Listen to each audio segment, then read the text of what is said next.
Welcome to the Frontline Herbalism Podcast with your host Nicole Rose from the Solidarity Apothecary. This is your place for all things plants and liberation. Let's get started. Hello, welcome back to the Frontline Herbalism Podcast. I hope you had a listen to the first kind of PTSD case study, which was about a guy called Tom. I don't think I said in the introduction last time, but all of these case studies are kind of based on like hypothetical people, you know, kind of bringing threads of different people I've supported over the years. So yeah, they're not kind of any one like real client, if that makes sense, as I want to respect people's privacy. I hope you find this interesting. Just another shameless plug, the Herbalism, PTSD and Traumatic Stress course is still open for enrollment. Please don't miss the chance if you're on the fence about it. And like I try and kind of put in all the promotional materials. It really is no one turned away for lack of funds. There's tons of different options to join, you know, whether that's joining now and popping in a donation in the future, whether that's just giving £5 a month to access it, or whether that's just, you know, accessing it for free because that's kind of where you're at.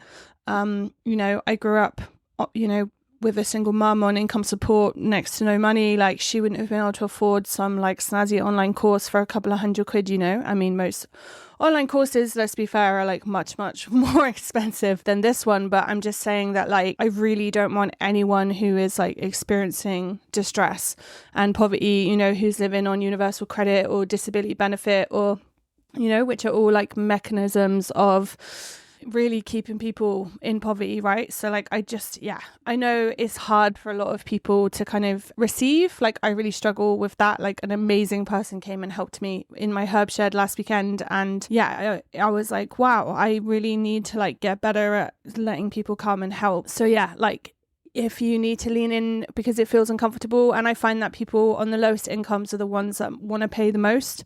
You know, like as in they feel frustrated that they can't pay, if that makes sense, because they want to reward my sort of labor as like a working class femme.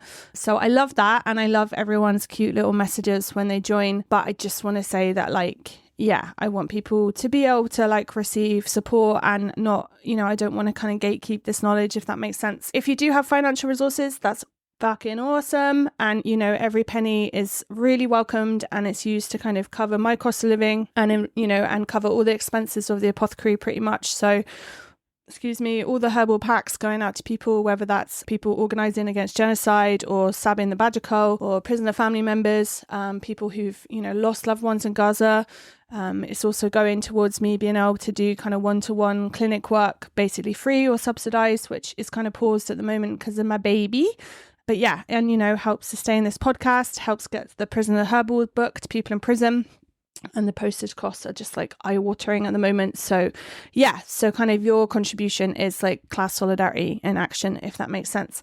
Anyway, I hope you get something from this case study. If you don't know what all these terms and words mean, it is because they are covered in depth in the course. So that's why I'm encouraging you to sign up if this kind of pricks your interest and you're intrigued. Okay, thanks for listening, and yeah, speak soon. Bye.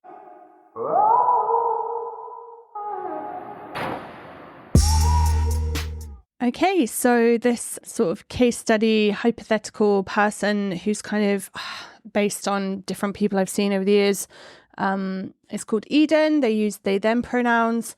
Okay, so Eden has been engaged in grassroots organising very intensely for a long time. They are completely exhausted. They're sleeping 9 to 11 hours a night now, but they have been sleeping only a few hours a night for several months/years up until recently. They don't wake up feeling refreshed. They need 4 coffees to get through the day.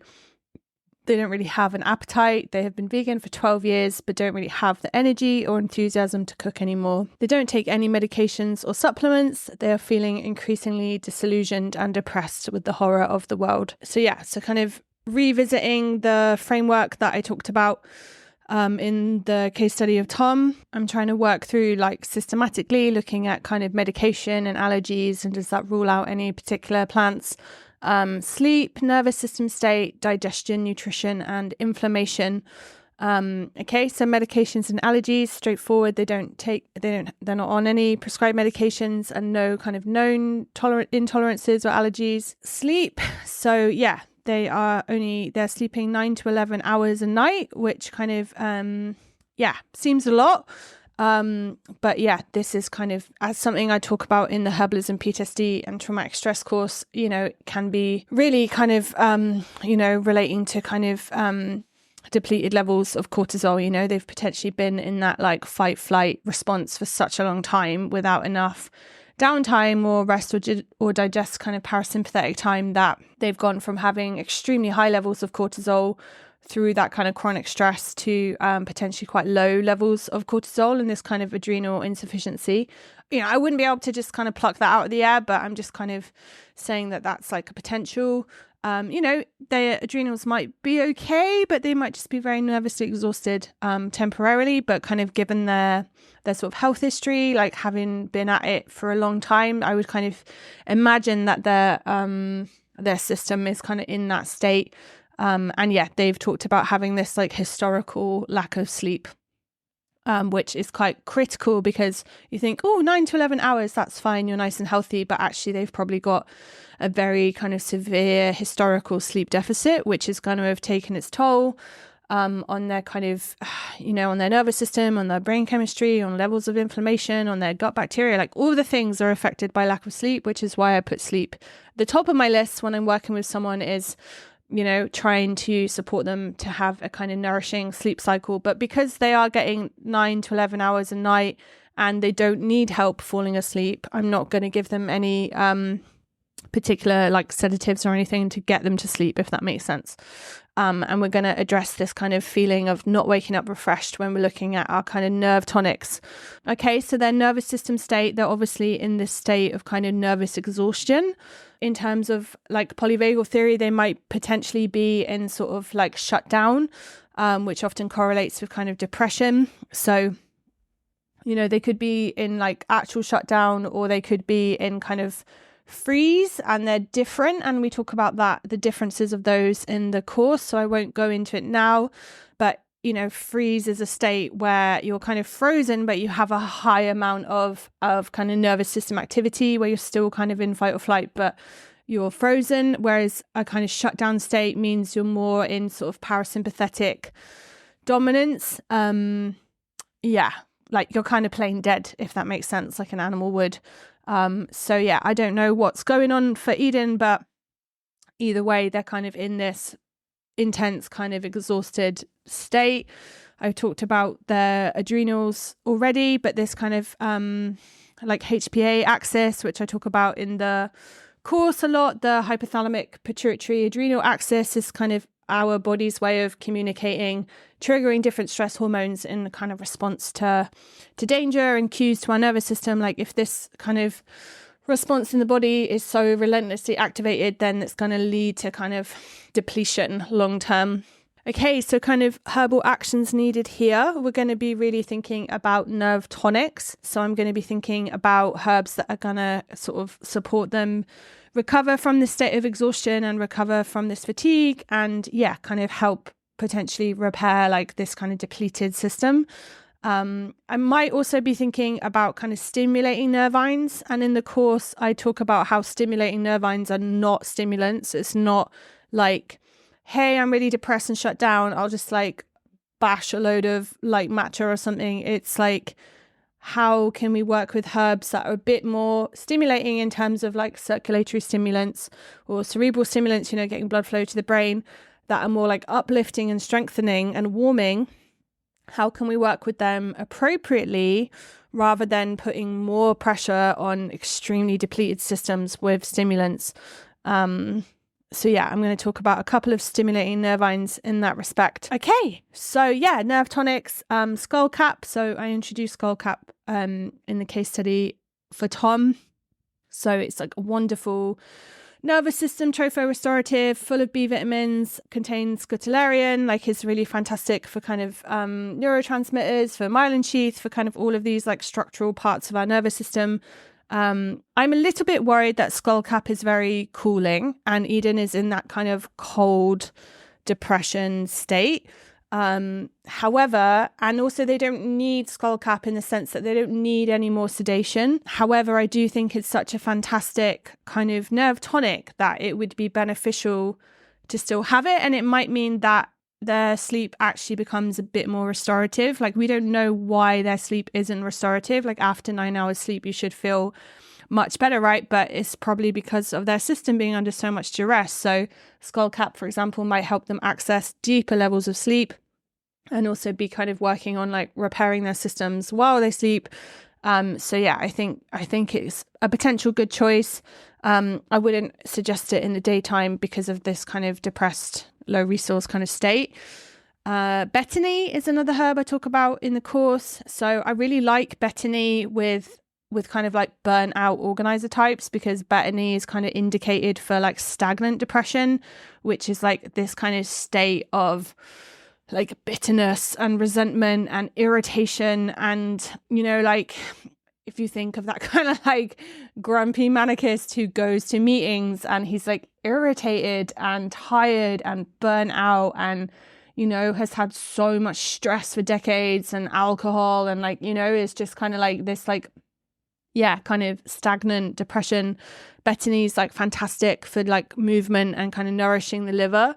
So yeah, I think betony could be a good ally, and I often like pair betony with vervain, as vervain's like quite similar. I kind of see them as quite similar. Obviously they're different, but vervain is like a really amazing tonic for people who are just like chronically burnt out and just have endured a lot of stress. Like vervain's very kind of nourishing to the nervous system, like specifically.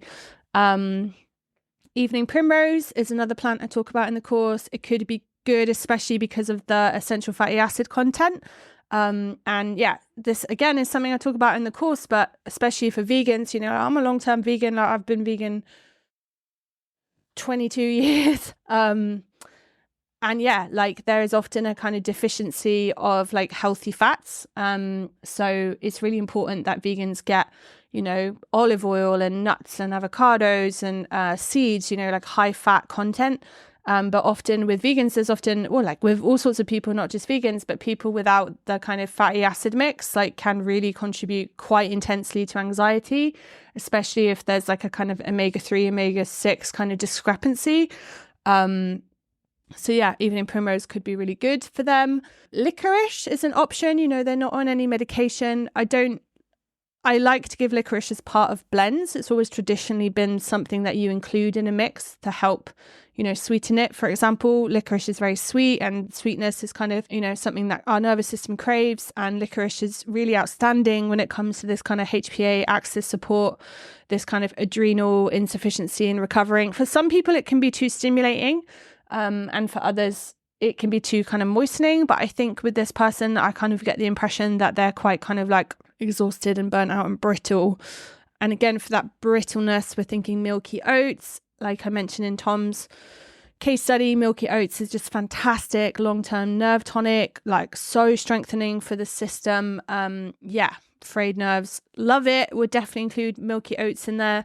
But everything I've kind of mentioned has been quite kind of cold and cooling. So I would definitely, for someone in this kind of state, want to include some kind of warming or like uplifting plants. So for example, Schisandra is, yeah, kind of warming and nourishing, and also like strongly indicated for, you know, for the HPA axis, for the adrenals.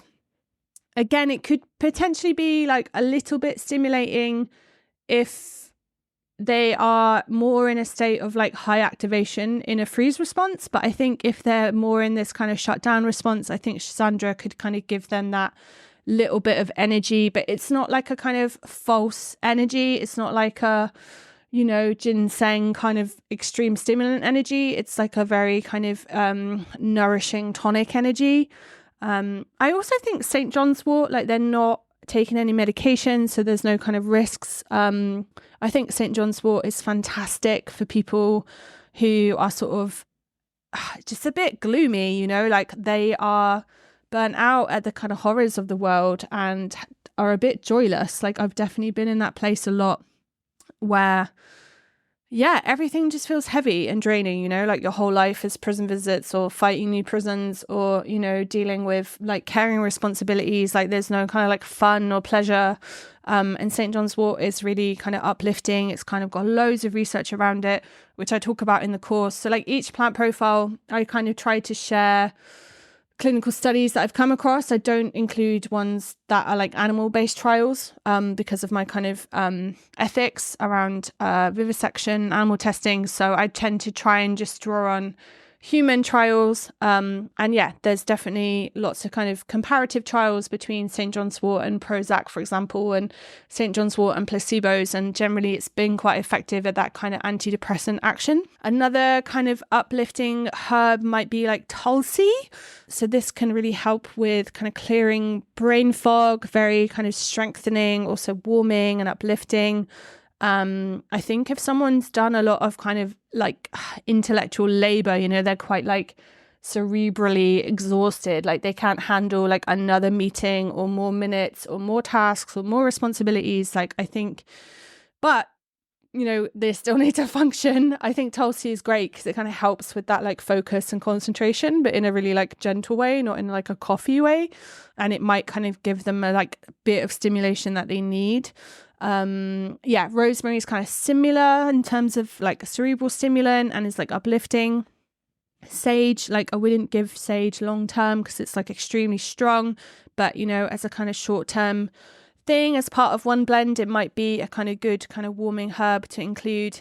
Lemon balm is, you know, is our kind of gentle relaxant, but it's got this like uplifting kind of joyful energy. Similarly, like lavender can be a bit cold, but is also kind of uplifting for the kind of spirits and for the mood. And yeah, with kind of Eden's constitution, you're going to be a little bit cautious of too many like cooling, sedating nervines, which is where I think some people can go wrong with herbs. It's like they feel depressed and stressed and then they end up taking a lot of cooling plants and actually it's like not compatible for them and their constitution. If you're like a massive hothead like me, my whole sort of personal materia medica is all kind of cooling plants, but you know, I could literally be wearing a strappy top in the winter. And, you know, and someone might have a lot of false heat as well from allergies and inflammation, but constitutionally someone just might be quite warm and really need those like cooling, calming nervines, whereas for other people they're just too cold and these plants are too cooling. So having these like warming nervines is really important.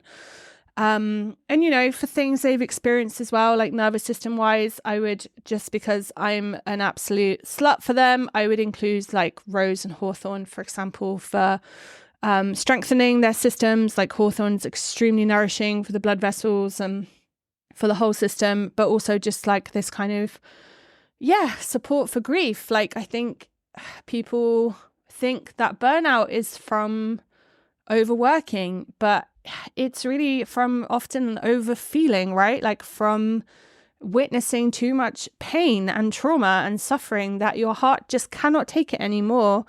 So yeah, I think herbs that help with that grief is really important, and you can listen to the Herbal Allies for Grief episode for a bit more kind of depth and context about those plants. You know, all of these herbs I have really extensive profiles for in the course. Okay, so digestion, what is going on for Eden? So they're saying that they don't have an appetite.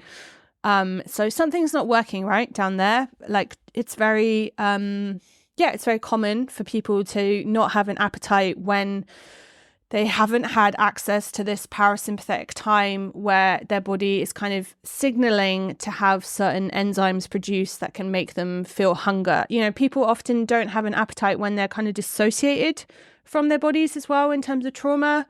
So yeah, we're kind of wanting some kind of like gentle bitters that can kind of sort of holistically generate a bit of an appetite to kind of signal that they need to eat. You know, and the bitters are like really fantastic category of plants that kind of help digestion in general. So yeah, I would be thinking like chamomile, for example, betony and vervain are really lovely, gentle bitters. Like you're not going to take them and feel like sick, like the way you would, like I don't have a profile of dandelion in the course, but for example, dandelion's like a really strong bitter. And most people, you know, eat the leaves and they're like, bleh, but like, you know, wild food fanatics love that bitter taste. It's like a really common taste in the plant world. But yeah, we might be thinking of something a little bit more subtle, just to help that system go in. Again, you know, everything's like multifunctional, right? So hawthorn is like helping the kind of gut lining, like rose has like a real, like probiotic support option as well. So yeah, I would be including those. Nutritionally, like I think a little bit similar to Tom, if they've been in this like long-term state of depletion, then I would want to be thinking about like nutritive herbs like, you know, nettles and oat straw, for example, like rose hips and hawthorn berries and elderberries. Like again, just these like really rich like antioxidants to kind of support their system. And yeah, as a long-term vegan, without taking supplements, I would be severely concerned about B12 deficiency. All sorts of people have B12 deficiencies, not just people who don't eat animals. So yeah, I would be getting really high quality B12 supplements. My personal favorite is the like yarrow supplements, like JARROW. I think they're fantastic. They go under the tongue. They taste delicious. I've seen people just completely transform their lives by taking adequate levels of B12. You know, it might be in Eden's case that I would recommend for them to get the injection directly into their stomach. But yeah, I talk about it in the PTSD course, but B12 deficiencies can cause, you know, severe anxiety, severe fatigue, muscle pain, bone pain, insomnia, like pretty much like any like health symptom could be a B12 deficiency.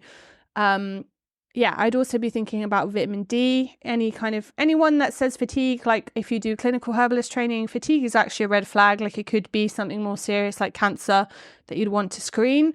But yeah, I would be encouraging them to supplement with vitamin D as well. Like vitamin D is like a major factor in depression.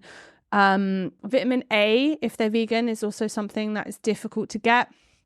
So potentially supplementing there, or just like having more brightly colored vegetables and things is really important. And also like iron is probably, I hate to say it, like I'm a proud vegan, do you know what I mean? But it is difficult. Like it's not, yeah, I wish they could be separated. Like ideologically, I think veganism is like incredible. Like I think, you know, okay, this is such a like side note off. Like I think it's, you know, like I fucking despise like animals being kept in cages and tortures. Like I don't know where I am in terms of people like eating animals. Like because I think obviously like indigenous groups have you know hunted animals and stuff, but they've also had like a reciprocal relationship with the land base and stuff. Whereas yeah, I think farming is like completely abhorrent. And yeah, I've lived in a cage. Like I don't want to subject any other being to that life. So, but I think as a diet, it isn't the best. And I wish we could divorce the nutrition from the propaganda, if that makes sense. But anyway, side note, but yeah, I would be thinking about iron. So, you know, maybe you could give, Eden some sort of like really delicious, like iron tonic, like with a kind of, you know, maybe some burdock like root decoctions or something that have like fantastic kind of prebiotic and probiotics and full of iron, and you know, burdock and nettles and rose hips, for example. Okay, I'm obviously a bit iron deficient because I'm like really craving those, and I've talked about them. But no, I need to get my blood test done again after the baby. Okay, so inflammation. So they've obviously said that they have no energy. They've mentioned depression. So often this can be a case of kind of literal brain inflammation. So our kind of herbs that might be supportive include chamomile. It's very kind of inflammation kind of modulating. Hawthorn I've mentioned, so again full of antioxidants, supportive of the blood vessels. Rose, again supportive of blood vessels. Bethany has this affinity, right, as a kind of getting blood flow to the head. Milky oats also offers this kind of cognitive support, as does tulsi and rosemary and sage, like I've mentioned. So yeah, so in terms of Eden, like I think, yeah, like with someone with depression, like it can be hard to do basic tasks like making a decoction or making a strong infused tea, which involves taking this herb and this herb and this herb. So I'd want something easy and kind of simple for them. So I would maybe give them kind of a more stimulating mix for the morning with our kind of things like Schizandra and St. John's wort, for example. And then maybe something that can kind of, even though they don't need help getting to sleep, is going to kind of be nourishing them while they sleep. For example, skullcap or betony. or vervain. And yeah, I would probably try and stick to just a couple of blends, and maybe like an iron tonic as well, or something really yummy and kind of digestion, nutrition orientated. If they had the spoons, some sort of daily nourishing infusion would be incredible. But if they didn't, then just taking a swig of these blends, I think, would really help. Yeah. And then again, like I mentioned in Tom's case study, the course really talks about all these other things that we need to respond to grief, like beyond plant medicines, like collective responses to stress. So, maybe Eden needs to like address their kind of dynamics in their collective and feel more collectively supported. Maybe they need to, have counseling and process some of the kind of vicarious trauma that they've been through. For example, they're feeling kind of disillusioned and depressed. Like maybe there's something they can do to help kind of connect with their why, right? And, sometimes I think it's not always like, it's like the type of organizing that we want to do. So I remember talking to someone who'd been really active in kind of climate change and like stuff against extreme energy, and they were so burnt out from touring and workshops and like anything with like high levels of communication and relationality. They were just like broken from it. And they went on the Sea Shepherd, for example, like, the project where they're kind of sabotaging like whale hunts and stuff like that on ships, because they could literally just be there and chop vegetables. And like it was easier for them, like brain wise, but they still felt they were like contributing to kind of, liberation somehow. So yeah, I think kind of, thinking and reflecting on their work is probably really important, so that they don't end up in the same space and kind of, drawing on collective support and stuff. But anyway, that's all in the course, and that's something for them to reflect on. I hope this has been useful.